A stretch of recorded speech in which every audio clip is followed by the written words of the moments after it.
السلام عليكم ورحمة الله وبركاته.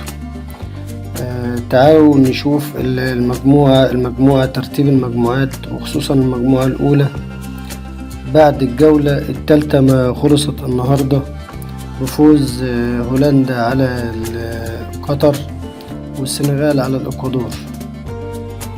ترتيب المجموعة بيقول كده الأربع فرق لعبوا 3 مباريات.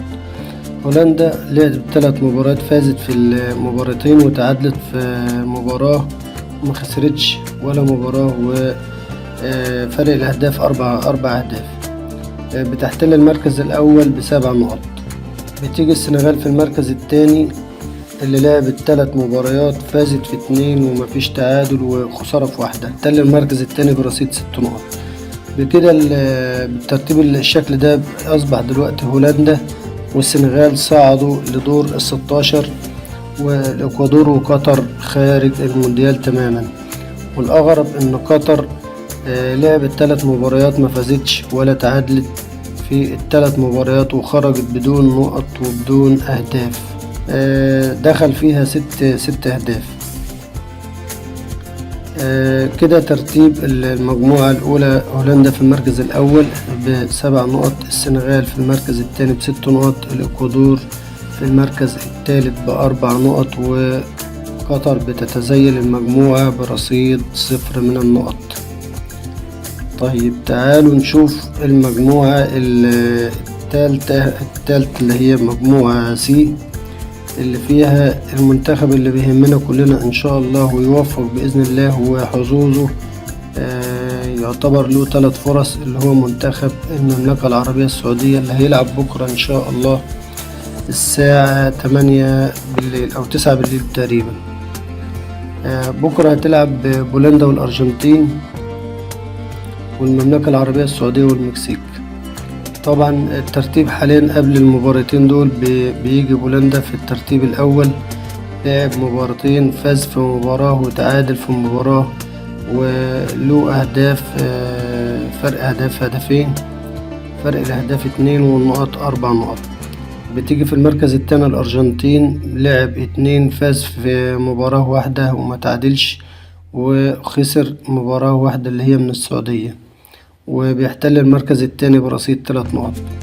بتيجي المملكة العربية السعودية برصيد 3 نقط في المركز الثالث، لعب مباراتين، فاز في مباراة وخسر مباراة، والأهداف -1. بيجي المكسيك في المركز الرابع، لعب مباراتين، مفيش فوز، تعادل 1 وخسارة 1 بنقطة 1. طيب حظوظ المنتخب السعودية اللي ان شاء الله يستغل اي فرصة من دول ويصعد. المباراة الاولى هتتلعب ما بين بولندا والارجنتين الساعة تقريبا كده 5، وان شاء الله لو حصل تعادل على الاقل بدون اهداف والسعودية فازت، يبقى كده السعودية هتصعد بإذن الله. لو بولندا تفوز على الأرجنتين والمملكة العربية السعودية تتعادل، يبقى إن شاء الله المملكة العربية السعودية بتصعد لدور ال16، أو على الأقل المملكة العربية السعودية الماتش السعودية لو انتهى 1-1 والأرجنتين انتهى 0-0، يبقى المملكة العربية السعودية إن شاء الله هتصعد. فرص السعودية أشد وأقوى من الأرجنتين، بشرط إن الأرجنتين ما تفوز. لو الأرجنتين فازت بالمباراة يبقى كده المملكة العربية السعودية بره، بشرط إن المملكة العربية السعودية، وده إن شاء الله مش هيحصل، إنها تخسر أو تتعادل.